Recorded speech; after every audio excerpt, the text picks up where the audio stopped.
Hello to all दोस्तों, बहुत दिनों बाद आप लोग के बीच मैं वीडियो लेकर आया हूँ। कुछ पर्सनल रीज़न के कारण मैं वीडियो नहीं बना पाता था, लेकिन अब कोशिश यही रहेगा कि मैं रेगुलर वीडियो लाता रहूँ।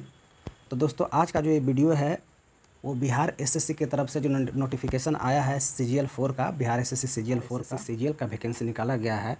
उसमें जो टोटल पोस्ट की संख्या है वो 1481 पोस्ट के लिए आपका नोटिफिकेशन निकाला गया है।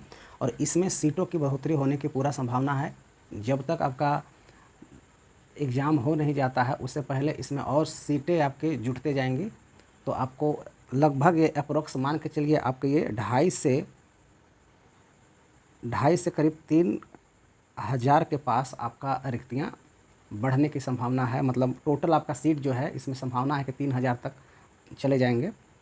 बिहार एसएससी की तरफ से वैकेंसी आया है तो यही देखा गया है कि शुरू में जब वैकेंसी आता है वो उसमें सीटों की संख्या कम होता है, लेकिन आपको एग्ज़ाम होते होते उसमें बहुत सारे सीटें जुड़ जाती हैं। तो आप इसको छोटा वैकेंसी लेके नहीं चलिए और इसमें अच्छे खासे सीट बढ़ने की अनुमान है। दोस्तों, इसमें टोटल 6 तरह का पोस्ट निकाला गया है, जिस आप देख सकते हैं। इसमें एक है सहायक प्रशाखा पदाधिकारी, जिसे बोलते हैं एसओ असिस्टेंट सेक्शन ऑफिसर। इसी पोस्ट को पहले सचिवालय सहायक के नाम से जाना जाता था। ये पोस्ट सचिवालय सहायक के नाम से मतलब आप लोग जानते होंगे। इसका नाम चेंज करके सहायक प्रशाखा पदाधिकारी कर दिया गया है और ये लेवल 7 का पोस्ट है दोस्तों। उसके बाद जो है एक योजना सहायक का पोस्ट निकाला गया है, ये भी लेवल 7 का पोस्ट है।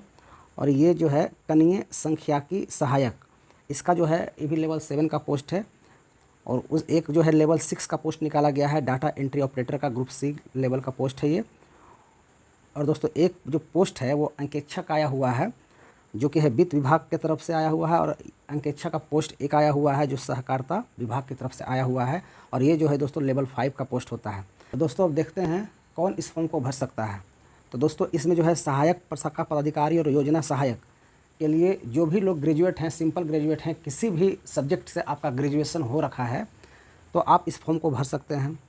उसके बाद है दोस्तों कनीय संख्याकी सहायक। इसमें जो है अगर आप मान्यता प्राप्त विश्वविद्यालय से गणित अथवा अर्थशास्त्र, मतलब दोस्तों मैथ और इकोनॉमिक्स अथवा वाणिज्य, कॉमर्स अथवा संख्याकी, यहाँ पर दोस्तों ये संख्याकी जो है ये स्टैटिक्स होता है।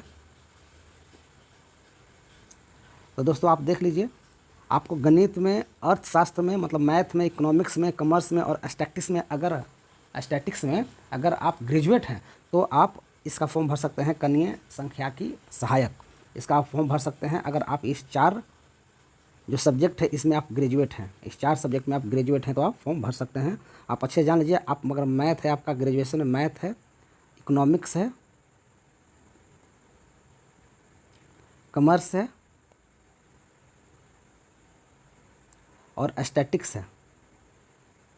तो अगर ये 4 सब्जेक्ट आपका ऑनर्स पेपर है, ग्रेजुएशन में आपका ये ऑनर्स पेपर है, तो आप ये फॉर्म भर सकते हैं। तो दोस्तों, नेक्स्ट पोस्ट है डाटा एंट्री ऑपरेटर का। इसमें अगर आप ग्रेजुएट हैं और आपके पास पीजीडीसीए का डिग्री है तो आप फॉर्म भर सकते हैं। बस ये दोनों होना चाहिए तो आप फॉर्म भर सकते हैं। अगर इसके अलावा आपके पास सिर्फ बीसीए का डिग्री है तो भी आप भर सकते हैं। आपके पास बीसीए के अलावा अगर BSc IT, bachelor of science in information technology का आपके पास डिग्री है तो भी आप फॉर्म भर सकते हैं। उसके बाद दोस्तों, अगर आप बीटेक किए हैं, आप अगर इंजीनियरिंग किए हैं कंप्यूटर साइंस में तो भी आप फॉर्म भर सकते हैं। और बीटेक किए हैं इंफॉर्मेशन टेक्नोलॉजी में, अगर आईटी सब आप ब्रांच में आप बीटेक किए हैं तो भी आप फॉर्म भर सकते हैं।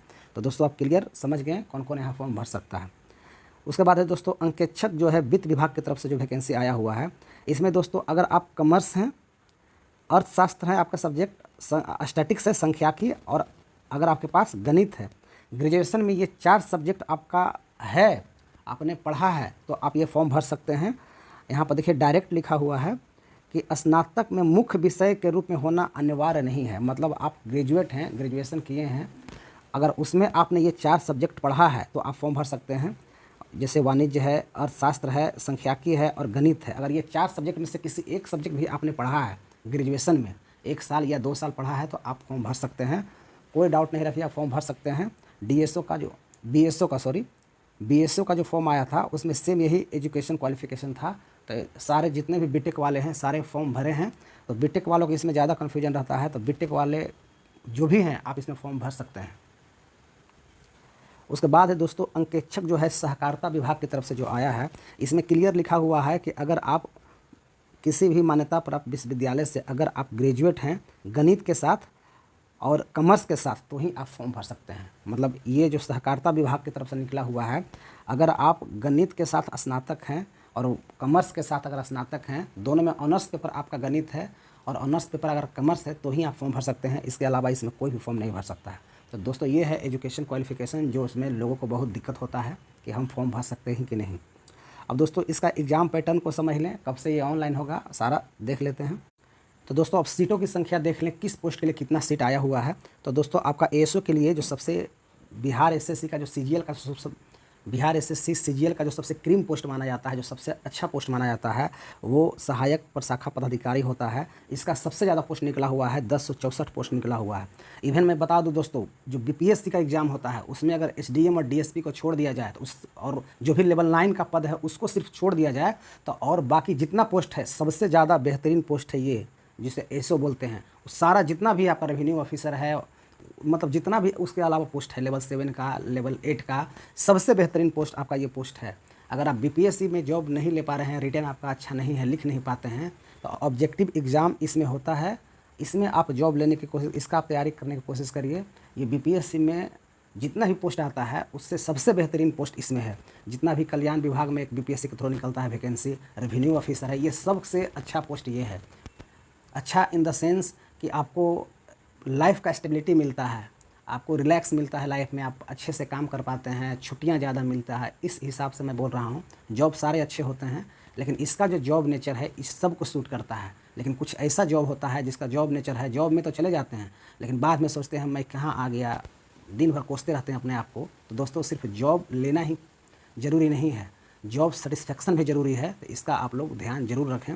और ये पोस्ट जो है एएसओ का पोस्ट जो है, इवन मैं बता दूं इंजीनियर, अच्छे इंजीनियरिंग में जो जॉब कर रहे हैं वो लोग अपने जॉब से परेशान हो जाते हैं। कुछ ऐसे पोस्ट हैं इंजीनियरिंग में, वो लोग चाहते हैं कि हम एएसओ के पोस्ट पर मेरा सिलेक्शन हो जाए तो मैं ज्वाइन कर लूँ। तो एएसओ एक ऐसा पोस्ट है जो हर किसी को सेटिस्फेक्शन देता है कि हाँ मैं अपने जॉब से संतुष्ट हूँ।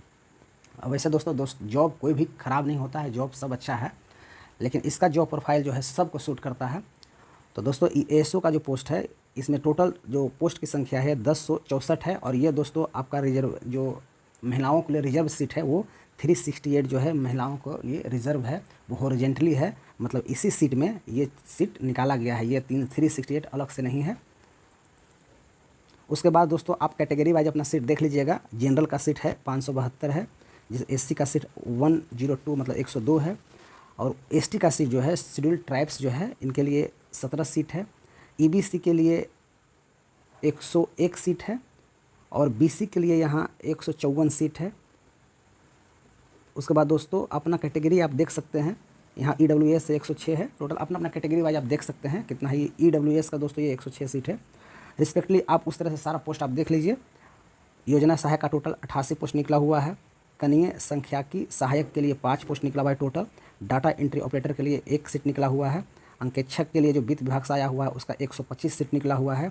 और अंकेक्षक जो आया हुआ है आपका सहकारिता डिपार्टमेंट की तरफ से उसका 198 सीट निकला हुआ है। तो दोस्तों ये बहुत ही अच्छा मौका है आप लोग के लिए। टोटल 1481 सीट दोस्तों निकला हुआ है। वही लोग फॉर्म भर सकते हैं जिसका मिनिमम जो 21 साल के हैं तभी फॉर्म भर सकते हैं, 21 साल के नीचे वाला इसमें फॉर्म नहीं भर सकते हैं। और दोस्तों जो आपका अधिकतम उम्र होना चाहिए वो यूआर के लिए 37 ईयर, और बाकी जो ओबीसी ईबीसी को 3 साल मिलता है, आप जोड़ लीजिए अपना 40 साल। और एससी का जो एससी एसटी हैं, जो शेड्यूल कास्ट हैं, शेड्यूल ट्राइब्स हैं, उनके लिए 42 साल है। और जो दिव्यांग अभ्यर्थी हैं उनके लिए 10 साल एज की छूट है, तो आप इसको ऐड कर लीजिएगा। और दोस्तों आपका जो ऑनलाइन स्टार्ट हो रहा है वो 18 अगस्त से, आपका 18 तारीख से आपका ऑनलाइन स्टार्ट हो जाएगा और 19 सितंबर तक आपका फॉर्म भराने तक का लास्ट डेट है। तो आप फॉर्म आप जल्दी ही 2-3 दिन के बाद भर लीजिएगा। जब फॉर्म जब ओपन हो जाएगा 18 तारीख को, तो आप 10 दिन के अंदर अपना फॉर्म भर लीजिएगा, क्योंकि बाद में लास्ट में अगर भरते हैं तो उसमें आपको सर्वर का इशू देखने को मिलता है। तो आपका ये लास्ट डेट है। और दोस्तों एग्ज़ाम पैटर्न की हम बात कर लेते हैं। पीटी का जो एग्ज़ाम होगा, तो दोस्तों आपका पीटी का जो एग्ज़ाम होगा इसमें 50 मार्क्स का आपका सामान्य ज्ञान पूछा जाएगा, जिसको जीके जनरल नॉलेज बोलते हैं। उसके बाद दोस्तों 50 क्वेश्चन जो पूछे जाएंगे वो पूछे जाएंगे आपको साइंस रहेगा, प्लस में मैथ रहेगा। साइंस और मैथ मिला के ये 50 क्वेश्चन पूछे जाते हैं और 50 दोस्तों रीजनिंग पूछा जाता है, रीजनिंग। ये इसका एग्ज़ाम पैटर्न है। टोटल दोस्तों 150 क्वेश्चन पूछा जाता है और एक क्वेश्चन 4 मार्क्स का होता है, तो टोटल दोस्तों 600 मार्क्स का आपका एग्ज़ाम होता है। और इस 4 अंक दिए जाएंगे तो 600 आपका मार्क्स का टोटल आपका एग्ज़ाम होगा। और उसके बाद दोस्तों अगर आप गलत करते हैं एक क्वेश्चन, तो एक क्वेश्चन गलत करने पर आपका 1 नंबर कट जाएगा। ये आपका नेगेटिव मार्किंग है। तो दोस्तों ओवरऑल मैं सारा इसका जो है पीटी का मैं बता दिया। और पीटी के बाद अगर पीटी आप एग्ज़ाम देते हैं तो उसमें 5 गुना लड़कों का सिलेक्शन होगा, 5 गुना ही लड़का का सिलेक्शन होगा मेंस के लिए। और मेंस के लिए दोस्तों मेंस में आपको सेम यही पैटर्न रहेगा, इसलिए आप पीटी में बहुत जम के तैयारी करिए, क्योंकि सेम यही पैटर्न जो है मेंस में होता है, आपको अलग से कुछ पढ़ना नहीं है। तो दोस्तों ये बहुत ही अच्छी पोस्ट है। और किस तरह से तैयारी करना है आपको, जो इसका पिछला जो भी है, पीछे में जो एग्ज़ाम रहा है, क्या ट्रेंड रहा है सब्जेक्ट वाइज, मैं उसे नेक्स्ट वीडियो में आपको बताने की कोशिश करूंगा कि मैं नेक्स्ट वीडियो में पूरा एनालिसिस ला के आपको दूं कि किस तरह से आपको जीएस में क्वेश्चन पूछे जाते हैं। इसमें दोस्तों अगर आप मैथ और रीजनिंग अगर आपका अच्छा नहीं है तो आप इस एग्ज़ाम का प्रिपरेशन नहीं करिए, या तो 3 महीना आपके पास जो टाइम मिलेगा उसमें आप अच्छा कर लीजिए, क्योंकि बिना मैथ रीजनिंग का ये एग्ज़ाम निकाल ही नहीं सकता है। इम्पॉसिबल है, इम्पॉसिबल। ये एग्ज़ाम बिना मैथ रीजनिंग का निकल ही नहीं सकता है। पॉसिबल का कोई 1% भी सवाल नहीं है। जिसका अगर मैथ अच्छा नहीं है, रीजनिंग अच्छा नहीं है, वो कभी नहीं इस एग्ज़ाम को निकाल सकता है। तो दोस्तों सबसे ज़्यादा फोकस आप मैथ पे करिए, रीजनिंग पे करिए अगर आपका अच्छा नहीं है तो। उसके बाद दोस्तों आप साइंस पे फोकस करिए, और उसके बाद दोस्तों आप जीके जीएस पे फोकस करिए। और जीके जीएस में आपको कंसेप्ट इसमें नहीं पूछा जाता है, आपको इसमें स्टैटिक्स जीके पूछा जाता है। चाहे आप कोई भी पतली किताब आप पढ़ सकते हैं जीके जीएस के लिए, ज़रूरी नहीं है कि बहुत कंसेप्ट के साथ पढ़िए, हल्का फुल्का। इसमें दोस्तों राजधानी पूछा जाता है, उत्पादन पूछा जाता है कि इस साल मतलब गेहूं का उत्पादन सबसे ज़्यादा कहाँ होता है, इस टाइप से क्वेश्चन रहता है, मतलब 1 लाइनर क्वेश्चन रहता है। तो जीके के लिए आपको ज़्यादा एफर्ट नहीं लेना है। मैं आपको टॉपिक बता दूंगा किस किस टॉपिक से कितना क्वेश्चन आता है, किस क्या कौन सा टॉपिक पढ़ना है आपको, मैं जीके में सारा मैं बता दूंगा मैं अपने नेक्स्ट वीडियो में। तो दोस्तों इस वीडियो में इतना ही। Thank you, all the best.